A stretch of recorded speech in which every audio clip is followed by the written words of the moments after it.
بسم الله الرحمن الرحیم. هیله لرم چې روغ او جوړ به اوسئ راته ګرانو هیوادوالو. نن غواړم له تاسو سره د کابل او د ولایتونو نوبدیهي یا د تاریخ وهنې د بیومتریک معلومات تاسو سره شریکوم. فعلا لپاره تاریخ چې دا د 1402 کال د څلورمې میاشتې درېیم تاریخ ده، یا د سرطان درېیم تاریخ ده. نن هیله لرم چې تر پایه را سره دا ویډیو تر وګورئ. نن د کابل نوبدیهي ته راځو. د کابل نوبدیهي پخوا په شکل سره ده، یعنی 1401 کال د دویمې څلوېښتم تاریخ کې ده. کاپیساکیاس نوبدیهی کاپیساکیاس 401-26 است. پروان 401-13 است. وردک چې ده 1401 د 12مې پنځم کې ده. لوګر د 1402 د اولې ولسم کې ده. ننګرهار د 1401 د اوومې 12 کې ده. لغمان د 1401 د 12مې په 8 کې ده. پنجشیر 401-528 است. بغلان 401-613 است.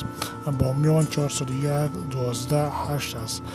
غزنی 401-12-6 است. پکتیا د 1401 د 12مې تاریخ کې ده. کونړ د 1402 د اولې په 8م کې ده.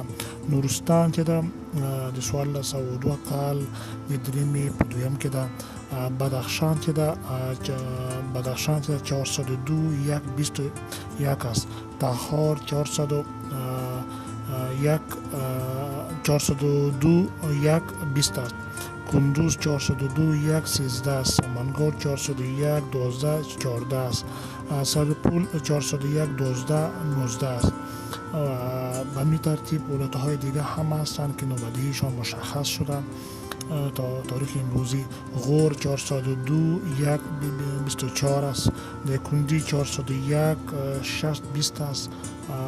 اروزګان چې ده اروزګان نوبدیهي چې ده د 1401 د 5مې 29 کې ده. زابل د 1402 د 2مې 21 کې ده. پکتیکا د 1402 د اولې 22 کې ده. خوست د 1402 د اولې 21 کې ده. بلخ 401-410 است. جوزجان که هست 402 جوزجان که 402-114 است. فاریاب 401-630 است. فاریاب پس هلمند ده. هلمند ته موږ غلط شوی ده پس فرم کې د 1402 کال د اول په شلم کې تاریخ د هلمند. کندهار 1402 د اول 12م کې ده. او بادغیس چې ده بادغیس کې است 401-12-6 است. هرات 401-444 است. فراه 401-12-19 است. او نیمروز چې ده 1402 د اول اووم تاریخ کې ده 402-1 است. کوم کسانو چې البته دغه تاریخ باندې نوبدیهي رسیدلې ده، یا کوم ولایتونه چې فعلا لپاره دغه نوبدیهي کوم تاریخ ته رسیدلې ده، کولی شي چې خپل فرم د چک کړي او بیومتریک ورځ معلومه شوې ده یا فرم نهاییشان معلوم شده. میتونه که فرم خود چک کنم و ببینم. فعلا توزیع کابل کې است 1000 است. او د ولایتونو توزیع چې همغه شکل سره ده، یعنی 980 کسانه ده. له دې څخه لوړ شوې نه ده او له دې څخه تر اوسه پورې لوړه شوې نه ده. یادونه وړ کوم چې دا حاجیان چې البته غوښتل چې حج مراسمو ته لاړ شي سږکال ټول د فکر کوم د د ازادي راډیو د سفیر معلوماتو څخه چې موږ ترلاسه کړي ویلي چې کوم کسانو چې غوښتل حج مراسمو ته لاړ شي هغوی ټول په مکمل شکل سره انتقال شوي دي، چې تعداد 10,000 کسانو ته رسیده. یعنی 30,000 نفر میرسید اونها منتقل شدند. یعنی پروسه حاجی صاحب ها تا جایی که ما معلومات دریافت کردیم یعنی خلاص شده مکمل. هم 30,000 نفره که گفته بودن و هم انتقال شدن. مگم بعضی معلومات په اساس موږ ترلاسه کړي دي چې 60,000 فقط کارمندان چې غوښتل هغوی هم حج ته لاړ شي هغوی پاتې دي. ګړې تر څو فکر کوم چې نیم اخلاص شوي د نیم لا پاتې 11,000 پاتې. نو مکمل شکل سره به هم دا خلاص شي. هغه نه وروسته به د ولایتونو په کابل کې دغه تعداد د روزانه له څو کې افزایش به پیدا کړي، لوړوالی پیدا کړي.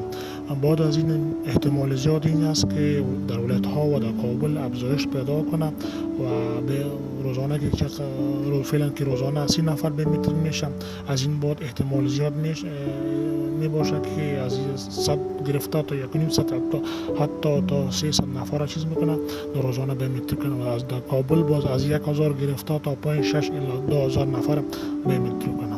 امید دارم ویدیوتون خوشتان آمده باشه. برای معلومات بیشتر کانال یوتیوب ما را سابسکرایب کنیم تا ویدیوهای بیشتر خوب براتون تهیه کنیم. زمون یوتیوب چنل سره لایک و شیر کنیم. مننه. کورا بعد